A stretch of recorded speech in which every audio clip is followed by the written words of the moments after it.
Grande est notre joie de vous retrouver pour cette nouvelle édition du journal sur Actuton TV. Tout de suite, les titres. À 4 jours de l'ouverture de la session de septembre aux assemblées provinciales en République démocratique du Congo, au Congo central, des voix s'élèvent pour les maintiens de Jean-Claude Mvouemba à la tête du bureau, malgré le dépôt de sa démission et une pétition à son encontre. En société, vous suivrez l'évolution des travaux de construction de l'avenue Kulumba au quartier Kingabo dans la commune de Limete. Les parachèvements des travaux est plus qu'imminent. Voilà, c'est tout pour les titres. Les détails, c'est tout de suite.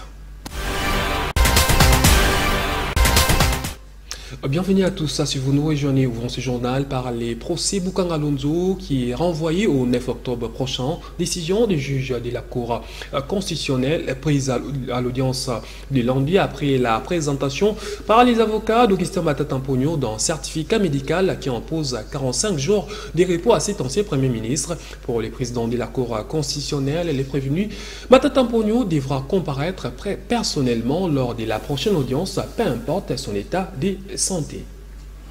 Est malade. Au cours de cette audience, les avocats de l'ancien Premier ministre Augustin Matata Ponyo, absents, ont brandi devant les juges un certificat médical imposant une période de 45 jours de repos à leurs clients. Nous sommes porteurs ici d'un certificat médical signé par 3 médecins pour attester l'état de santé alarmant de M. Matata Ponyo. Un certificat rejeté par les ministères publics qui a indiqué qu'Augustin Matata Ponyo multiplie des prétextes pour tirer les choses en longueur. Après suspension de l'audience pour quelques minutes, les juges de la Cour constitutionnelle ont décidé de renvoyer l'affaire au 9 octobre prochain. Au cours de cette prochaine audience, Augustin Matata Ponyo devra comparaître en personne, peu importe son état de santé, a martelé le président de la Cour constitutionnelle qui a insisté sur la célérité qui doit caractériser une affaire pénale. La première observation, ce n'est pas par rapport au nombre de médecins. Mais la première observation, c'est de dire la Cour n'a jamais requis d'experts dans ce cas-ci. C'est le prévenu qui nous amène un certificat médical, ce qui fait qu'il ne peut pas nous lier. L'autre observation, c'est que dans l'impératif de la sauvegarde de droits constitutionnels, nous accorderons une remise ultime, non pas parce qu'il y a un certificat médical, mais parce que c'est un droit garanti par la Constitution pour un prévenu, citoyen congolais, de jouir de tous ces droits lui garantis par la Constitution. Et laquelle remise ne sera pas 45 jours, ce qui serait incompréhensible. Un délai raisonnable serait de 3 semaines. Matata Ponyo ainsi que ses 2 co-accusés sont poursuivis pour détournement de plus de 200 millions de dollars dans le cadre du projet du parc agro-industriel de Bukanga Lonzo. Adoption au Sénat du projet de calendrier de la session de septembre 2023, session qui reprend plusieurs matières, entre autres l'examen du projet de loi des finances 2024 déposé au niveau de l'Assemblée nationale par le Premier ministre Jean-Michel Sama Lukonde. C'était au cours de la plénière de lundi à la salle des conférences internationales du Palais du Peuple. Bonjour chers collègues, vous pouvez vous asseoir. Toute première séance plénière au Sénat après l'ouverture de la session de septembre 2023. Les élus des élus ont examiné et adopté le projet de calendrier de la session, calendrier qui reprend des matières législatives et non législatives, entre autres la proposition de loi modifiant et complétant les décrets portant code de procédure pénale ou encore la proposition de loi relative à la sauvegarde du patrimoine culturel, matériel et immatériel de la République démocratique du Congo. La Chambre haute du Parlement attend également examiner le projet de loi des finances exercice 2024 ainsi que celui portant reddition des comptes 2022. Le calendrier des travaux de la session ordinaire de septembre 2023 est adopté. Je rappelle que ce calendrier reste ouvert et toute nouvelle matière pourra y être ajoutée au cours de la session. Le Sénat veillera aussi au contrôle parlementaire dans le respect de ses missions constitutionnelles. Le Premier ministre Jean-Michel Sama Lukonde a présidé la réunion des concertations gouvernement et partenaires techniques et financiers organisée par les ministères des Finances. La réunion a porté sur les défis de l'exécution des projets et programmes bénéficiant des financements extérieurs. Au cours de cette rencontre, le chef du gouvernement congolais a appelé les partenaires techniques et financiers de la RDC à mettre sur pied des modèles innovants dans les financements des projets en vue de concilier croissance, financement et impact réel dans le vécu quotidien du peuple congolais. Au cours de la réunion des concertations gouvernement et partenaires techniques et financiers, le Premier ministre a rappelé le cadre de gestion des projets d'investissement public avant de donner quelques orientations. Je crois que c'est ça qui devrait faire l'objet peut-être des échanges de ce jour. Comment accroître le niveau de mobilisation sur les enveloppes allouées, parce qu'on montre que nous ne les atteignons pas. On a fait des efforts, mais ce n'est pas suffisant. Et ensuite, comment est-ce que dans les 6 cycles qui ont été donnés de suivi de projet, on peut s'assurer qu'on ait non seulement le décaissement voulu, mais l'aboutissement des projets dans le temps qui est imparti.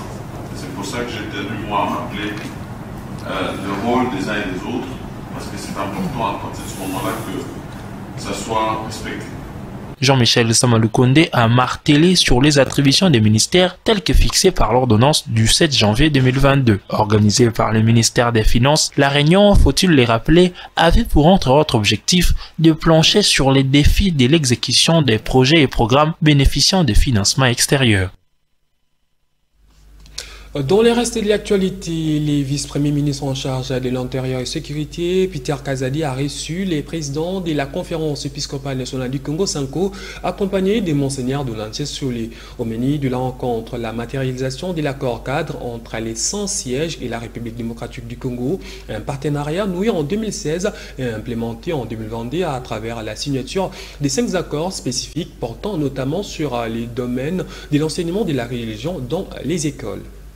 J'ai accompagné son Excellence Monseigneur Marcel Outeni, président de la SENCO, qui tenait à rencontrer son Excellence Monsieur le Vice-Premier ministre de l'Intérieur, Peter Kazadi. Vous savez qu'il y a un accord cadre qui lie l'Église catholique et l'État congolais. Et le ministre de l'Intérieur est une personne clé dans la matérialisation de cet accord cadre. C'est dans ce sens-là que le président de la SENCO est venu les rencontrer et en marge de cela, on a parlé de tout et de rien pour le bien de la République, soyez rassurés. Merci. Après les parlements, plus que quelques jours avant l'ouverture, le 30 septembre prochain, de la session ordinaire dans les assemblées provinciales de la République démocratique du Congo, au Congo central, la session va s'ouvrir avec des soubresauts au sein du bureau, avec la démission de Jean-Claude Mvouemba à la suite d'une pétition à son encontre. Ce sont des enjeux révélés par le député provincial Albert Mwanda-Makosso pour cet élu de Lukula, également candidat député national aux prochaines élections. Jean-Claude Mvouemba mérite de finir la législature en tant que président de l'Assemblée provinciale du Congo central. Au Congo central, alors que la session ordinaire s'ouvre ce 30 septembre, comme dans toutes les assemblées provinciales de la RDC, la situation reste particulière à cause de la démission il y a quelques semaines de Jean-Claude Mvouemba, président de cet organe délibérant, après le dépôt d'une pétition à son encontre. Pour le député provincial Albert Mwanda, Jean-Claude Mvouemba mérite d'être au perchoir. La question des pétitions doit s'inviter au débat. Je ne crois pas qu'il y ait seulement une question consacré au budget, mais il y aura bien une question: quel est le président? Tout ce qui est dit dans la pétition, ce qu'il reproche au président et au rapporteur adjoint, à la rentrée, on va débattre. Pour être très clair, il y a eu des entorses. On ne peut pas comprendre pendant qu'il y a eu 11 jours pourquoi on n'a pas débattu la question. Pourquoi pendant ce temps-là, on n'a pas voulu notifier les présidents de l'Assemblée provinciale et les rapporteurs adjoints par rapport à ce qu'on leur reproche. Même lorsque le vice-président de l'Assemblée provinciale qui fait l'intérim, il signe au nom du président. Mais empêché, ils écrivent empêché. Ils allaient avoir raison, mais ils devraient notifier. Donc je crois de tout cœur, là c'est moi, et pour ceux qui ont encore la tête pour réfléchir, comme moi, nous estimons que c'est caduc et que le président de l'Assemblée provinciale, c'est toujours Jacques-Claude Vremba. La pétition à la contre de Jean-Claude Vremba et du rapporteur adjoint de l'Assemblée provinciale du Congo central a été scrutée à la clôture de la session de juin 2023. Albert Mwanda invite ses collègues à la sagesse, surtout qu'il s'agit de la dernière session de cette législature. Au niveau de la province, nous savons que nous sommes au dernier virage. Tous mes collègues qui pourront me suivre, même si pas maintenant, même plus tard, fassent quand même attention, parce que tout ce qui résume les rôles, la mission, c'est contrôler les gouvernements provinciaux, l'exécutif. Et puis, ce qui est comme première mission, c'est de faire les édits. Maintenant, au dernier virage, faisons même de la part des choses pour savoir ce qui devront être fait. L'élu provincial de Lukula a saisi l'occasion pour confirmer sa candidature, cette fois-ci à la députation nationale dans la circonscription de Mwanda, toujours au Congo central. Durant les 5 ans, ce que j'ai pu faire à la base, j'ai compris que je peux même affronter partout, parce que je n'ai rien à craindre. Le coordonnateur adjoint de l'Alliance pour les AAA et alliés a communié avec la population du district de Lachango à Kinshasa. Gérard Kaja a prêché la paix et l'unité autour du chef de l'État, Félix-Antoine Tshisekedi. C'était ça le week-end dernier à l'école Tembe. Nous sommes là dans la commune de Kimbanzeke. C'est un accueil chaleureux qui a été réservé à Gérard Kajakamboa, coordonnateur adjoint du regroupement politique Alliance pour les AAA et alliés, à l'école Tembe dans la commune de Kimbanzeke. Sur place, plusieurs habitants du district de Lachango sont venus écouter cet acteur politique. Hommes et femmes, jeunes comme vieux, réunis ont fait part de leurs préoccupations à Gérard Kaja. Attentif, Gérard Kaja a apporté des réponses claires. Il a également prêché l'amour, la paix et surtout l'unité autour de Félix Tshisekedi pour le développement du pays. Na école yo sur l'état na école tout ça. Je sais que ma école privée ça to tokoki ko foncer mais to bandana na ba place ba école ya l'état ça ba école za na bazo futa son autres bunda pour ba ko ça dans la liste ya école faut tapete. Faisant d'une pierre deux coups, le conseiller Kaja a remis des fournitures scolaires aux parents d'élèves pour soutenir la gratuité de l'enseignement mise en exécution par Félix Tshisekedi. Au parti politique Action Commune pour la République, l'un de ses cadres, Ogi Mamouni, a visité sa base de Kingabwa dans la commune de Limete. Ensemble, ils ont échangé sur plusieurs problèmes qui minent cette partie de la capitale congolaise. Ogi Mamouni a partagé des produits de première nécessité avec quelques femmes et enfants de Kingabwa. Comme un digne fils maison, Ogi Mamouni a été chaleureusement accueilli par sa base ici au quartier Kingabwa, à la place connue sous le nom de Maboulou dans la commune de Limete.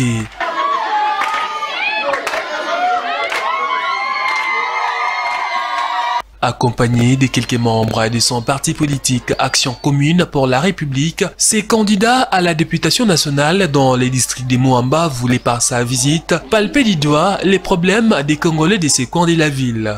Merci à bien surtout Nemboye, surtout Bino Maman. Merci à Open Amsa au Bossala, Yakoboko la bana Bino.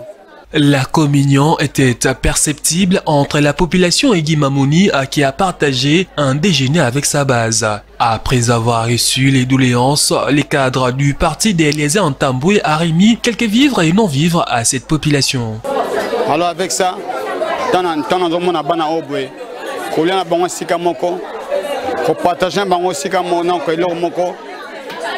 c'est vraiment un grand plaisir. Un grand plaisir. Et ça me fait très mal que les députés qu'on a voté ici. Mais personne ne vient ici pour leur assister. Et ça, vraiment, ça me fait très mal. Comme si l'autorité a raté. Ces enfants sont vraiment négligés. Alors, Nayango, je me suis dit que non, tout ça, le programme, il y a 3 mois. On va commencer à leur nourrir chaque jour alors. pendant 3 mois. Un geste de cœur salué par les bénéficiaires. L'école a tomoni papa a assisté Ndeko Eliezer comme on a biso, c'est pas pour la première fois et continuer pour aya comme on a biso lolenge tozo vivre. Da souhaiter kaka la bienvenue na lolenge ya assisté biso. Tant que makambo oyo na Ndeko na nzela Ndeko na biso mamoni en tout cas to sepeli mingi. En tout cas to simba ye pas simba biso atombo la bana na biso éducation ezana malamu loko la pays étranger ndenge ezali. Pe to ndimi ye po na quartier na biso mabulu to zindaka to zarla muto ya ka recevoir biso te. To mona kapasi a banzele ezali te. Moye muto ko bongisa azate à travers ye papa to ndimi yo to simbi yo. Ogi Mamoni ne compte pas s'arrêter là, il a promis de revenir dans un futur proche et se battre pour trouver des solutions aux problèmes qui dérangent la quiétude des siens. Dernière nouvelle avant de nous quitter, lancé il y a quelques mois, les travaux de construction de l'avenue Kulumba, compris entre les terrains Waya Waya et jusqu'à l'avenue Poids Lourd. Nous sommes là dans la commune délimitée, avance de manière satisfaisante. À l'ère actuelle, l'entreprise qui exécute ces travaux pose des bordures avant les bitumages. La bonne évolution des travaux constitue un motif de satisfaction pour les usagers et les habitants de ces coins de la capitale. D'ici quelques semaines, les usagers de l'avenue Kulumba au quartier Kingabo Alimete rouleront sur une voie bitumée. Les travaux de construction, compris entre les terrains Waya Waya jusqu'à l'avenue Poids Lourd, avancent à grands pas. L'entreprise Safimex, qui exécute ces travaux, a parachevé la construction des caniveaux et s'attaque désormais aux derniers détails avant les bitumages. Ça me fait plaisir parce que c'est la première fois qu'on puisse voir un peu les travaux de cette manière, parce que jusqu'à maintenant, depuis l'existence du quartier Kigabois, nous n'avons jamais vu la route comme telle. Et c'est à peine qu'on vient de voir tout ça, alors ça nous fait plaisir. Donc je pense que nous, on est en train maintenant de penser à Kingabois, et si ça continue comme ça pourrait quand même nous faire débat. Kulumba comme kitoko comme vraiment bien makasi. Bon là où peut à kitoko, faut biso pende to batila ngo. To batona na sens que to tika ko ba mai oya ba mapangu. To bwa kango na balabala, et ça bien fait. Finir le plus tôt possible ces travaux, voilà les souhaits de tous les habitants de ces quartiers avant les pluies intempestives qui s'annoncent. Nzele za na ba énorme na ngo salamaka. Les que zo mona na ba chaba na ba force. Donc banzela nyonso na yebi apé ezala bongo lumière qui ezala donc tozala penza malamu mingi. Lokola mbula ezoya tozosenga un peu moins rapidité ezala. Naza komona pe Safimex ndenge azotamwisa mosala. En tout cas toza na espoir wana nzela na biso ezala malamu. Te tozosenga na bango ka lokwa basi ba bandi boye vraiment bakoma tina suka et kozala vraiment eloko moko ya bien et kozala bien makasi. Ces travaux sont exécutés avec comme objectif fluidifier la circulation mais aussi lutter contre les embouteillages et les inondations.